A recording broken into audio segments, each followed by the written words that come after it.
Hey! Hey guys! What a surprise! Welcome! Wow, we had no idea you guys were here, but come on in. Alright, let's do it! So this is our new home that we just got, and we are fully renovating it. Hence the empty room. This is our dance studio. Dance studio! Yeah, so this is where we do all of our routine. Oh! Oh! Yeah. So we definitely Nice. we do a lot of dances in here. So this is where, we sit by the fire and talk about meaningful things. Okay.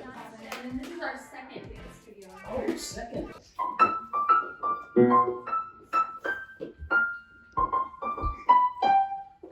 Yeah! Addicted to Milanos. We bought them so we could give them to our neighbors. Because we want to be friends with our neighbors and invite them to So church. we bought 400 packs of Milano. I've eaten 2, so we have to go back to the store to get more. All spaces. This works still. What? Yeah. This works still. You can Hold talk on, to let each me other see if from I other can. rooms. You're gonna have to. Hold on. Joe, can you hear me? Joe, can you hear me? We're having some technical difficulties. Clearly, this hasn't been worked on since the 80s. We can cut to like when this works. Right? I think we could even just move on with the tour. No, we have to figure this out. My main cave. Yeah. This is If our you're into dance muscle floor. cars, Yes! Look at that. if you're into classic Italian Ferraris, if you're into the more English Jaguar racing car, He loves cars. Um, He loves those. Audi Super Racer. Dude, I don't think this is what they meant when they were talking about crossover. Who's a Porsche fan? This guy. Babe, I can't let somebody come into my house and I don't show them my extensive Lego I collection. think we could end on the Porsche though. I got about 14 more.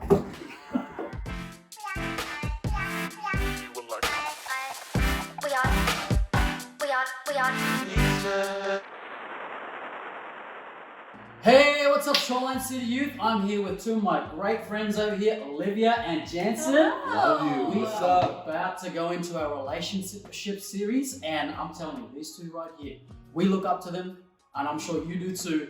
They represent the church so well, especially with their relationship. But Jansen, first, I'll start with you. Who are you, Jansen? If you could just tell our youth students, who are you? Tell us. I am the husband of Olivia, first and foremost. I don't know. I've been going to Shoreline for about 5 years. Okay. It's literally changed my life. Wow. It's my community, family, and I just love it. It's the best part of my week. That's It's awesome. Sundays. What's your favorite food? Okay, top 3: sushi, street tacos, Ooh. steak. I was thinking street tacos. All right, Olivia, what about yourself? My name is Olivia. Honored to be here with Yes. you guys. I have been a part of Shoreline City, the family, for like 4 years, and I've been Awesome. on staff at Shoreline City for about 3.5 years, which is crazy. Wow. It's full But yeah, like he said, it's like a fundamental part of who we are. Yes. It's shaped our marriage. It's shaped us as dog parents. So this is our pride and joy. for real. For This real. is our son. This is Frank. Simba. We're gonna do a quick Lion King moment.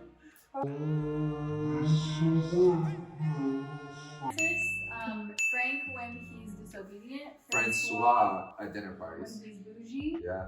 Lately, Frankenstein, Frankie Doodle Dandy. that's only on Saturday mornings. Yeah, We march around the house and sing Frankie Doodle Dandy. It's great. Okay, well, we're going to turn this a little bit to a bit more of a serious conversation if we can. Please. But more than welcome to open it up further if you want to. But Jansen, Yeah. how did you snatch Olivia? I knew of Olivia. She lived on the other side of the world when I found out who Olivia was. She lived in Australia. Okay. Hey, You're from that part. Oh, yeah. right. Something about the Aussies, Yeah, right? man. And I met her sister. She's from here. I met her sister at my family's house for something and followed her on Instagram. Then realized Liv existed on Instagram. Oh, So don't be shy from social media. But when I met her, I was like, yeah, you're the one.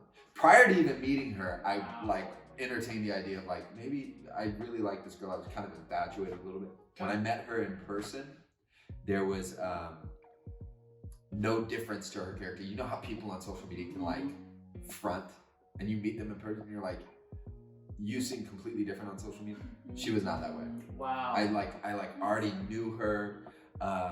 So she kind of snatched me up Oh, in my heart. okay. And then when I met her, I pursued her so hard. Wow. I texted her every single day like, He was "Hey, just you want so to hang out?" resilient.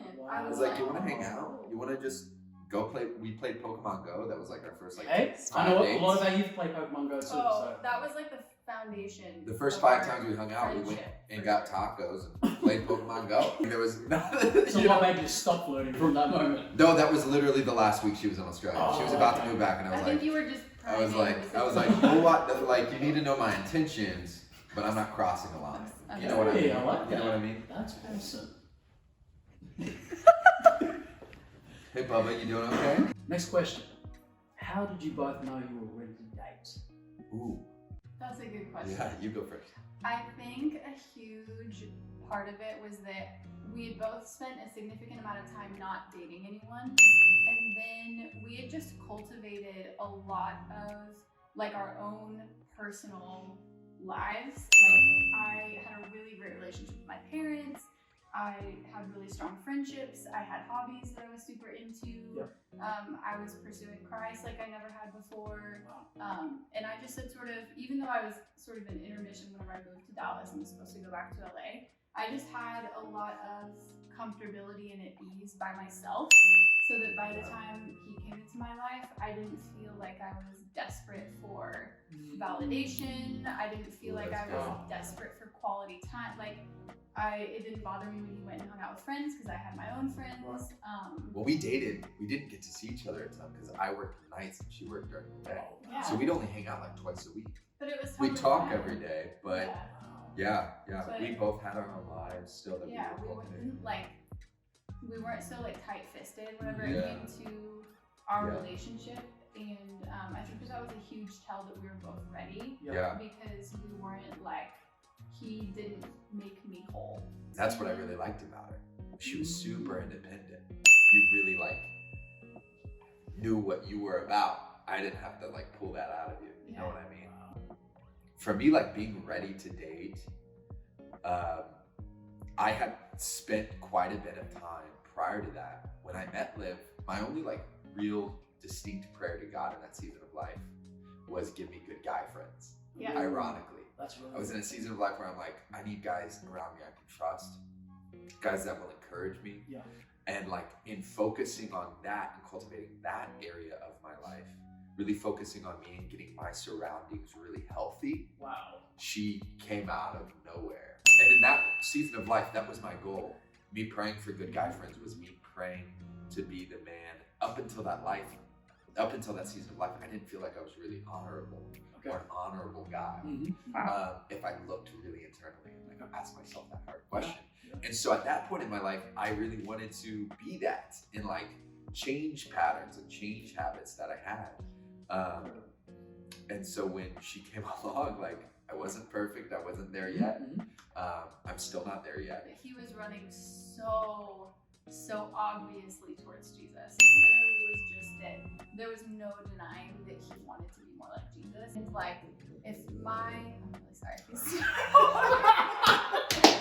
He's like, yeah. Mom, It's like, Mom, you're always talking about God. I feel like I was starting to grasp what it feels like to know that God has a plan for you, and that like you're secure in that plan, and that if your heart and posture is just to be in the will of God, literally nothing can take away the goodness that God has for you.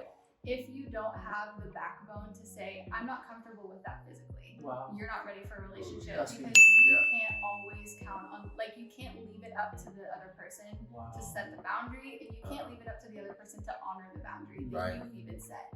You Yeah. have to set the boundary, and you have to honor the boundary no matter what. And so I think when you're terrified of losing something, Mhm. or you're like terrified, you feel like you have to please someone, if you are finding yourself bending to that will, you're not ready for a relationship. If the bar is up here, if you even begin to lower it an inch, you're gonna find yourself 4 years down the line with a bar right here. Yeah. And you're gonna be like, when did I start putting up with that? And it was when you caved in that one decision. So set the bar and leave the bar and watch someone rise to the occasion. I had a friend who dated somebody junior year and we didn't see him for 10 months because his identity was now in that relationship, and he only spent time with her. Wow. Guys, if you're dating somebody and you're no longer hanging out with your friends, it's not a good relationship to be in. You're putting too much emphasis and priority on that relationship. Pastor Earl said this once for a platform. He said, treat somebody you're dating like she's my own daughter.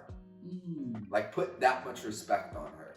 If you respect me, if you respect who's somebody you respect, treat them like they're that person's daughter or that person's sister. And if a line feels crossed in that environment, sorry, that line is crossed, and you either call it out in your friends and be like, nah, we're not gonna talk like that, or call yourself out if you're talking like that. Too many parenting skills when it comes to him? No. He definitely runs the show. Question: are y'all a couple who farts in front of each other? Oh, No. good question. I do. Absolutely not. I have never, No. in our entirety of us knowing each other, have I ever. Okay, what was it like the first time he tooted in front of you? I didn't do it till we Okay, were here's married. what's crazy is he totally, I fooled her. he totally blindsided me because I had never heard him fart ever. First tip: don't fart till you're married. I Don't was do like it. shocked. Definitely. Yeah. That was fresh information once we Yeah. got married. Well, you got the real me. I did. Fresh information, like Yeah. literally. Like right in